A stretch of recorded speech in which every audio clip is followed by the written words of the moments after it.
In the United States, the richest country on earth, the health system is being pushed to its limits. Health workers can't get tests, drugs or equipment, and morgues can't keep up. The US is now the world's leading coronavirus hotspot with nearly 370,000 cases. The epicentre of the outbreak is New York. US correspondent David Lipson reports. Lieutenant yelling at location stating he needs help. Need bumps, need ambulance. Days are very long, they're very busy. We're seeing a lot of very, very sick people.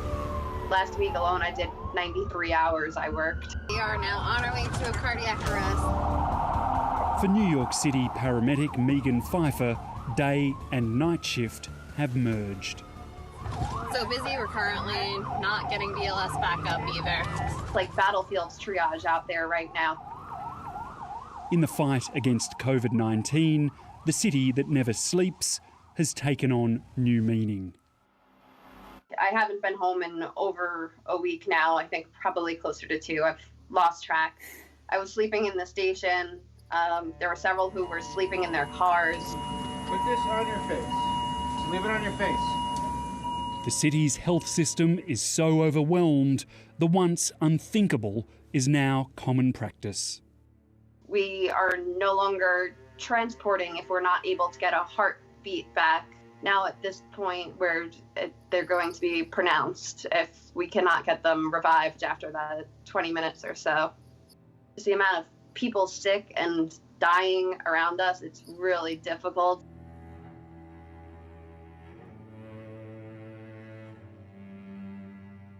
All over New York, open spaces have been converted into field hospitals.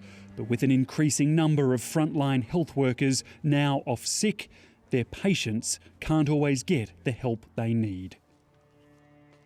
Even last night it happened in a hospital where there was a patient on the bed who was turning blue. They were cyanotic from the lack of oxygen and having trouble breathing. And the hospital, we had one of our EMS crews had to jump in and start helping breathe for this patient with our own supplies and our own oxygen until the nurses and staff there were able to get to them, because they were just, they basically were just sitting there in the corner dying.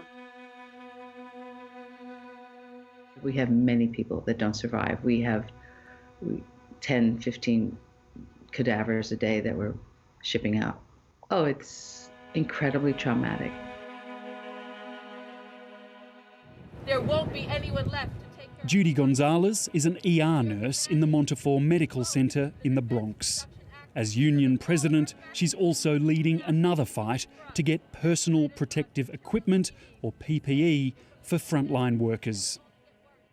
We're short on drugs, we're short on intravenous pumps, we're short on beds, we're short on stretchers, we're short on PPE, as I said, we're short on staff.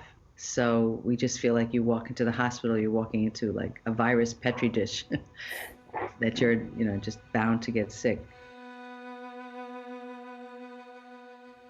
Since the start of the outbreak, US testing kits for COVID-19 have been unreliable and scarce, despite the president's assurances.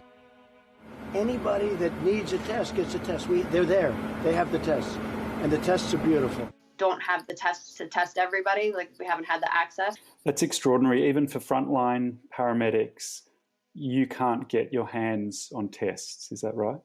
Yes, it's difficult too. The testing sites are very crowded. To cope, extreme measures are now in place in all city hospitals. Families of the sick and dying aren't allowed in. Yes, people are dying alone, and that's awful. I mean, we're with them, sort of, sometimes, but you might be in the next room and a patient arrests. So that's very hard to deal with. Now can I mix it? Can I mix it all up? Yeah, please. You mix it all up. The anxiety for me was around the uncertainty. The situation in New York is changing so rapidly. Every day there's new news. And we're really unsure what the hospital situation will be in 2 to 4 weeks' time. Really? I know you want to rinse them off. The hospital restrictions have also hit home for Michaela Solar March from Sydney, who'll soon give birth to her second child. About 2 weeks ago, the New York hospital system announced that they weren't allowing partners into birthing rooms, and it was just the pregnant mother. Imagining that on my own just wasn't really an option for us. So at that point, we started looking into alternative options. Already too late in the pregnancy to fly home, she and her husband Alex were left with only one viable choice.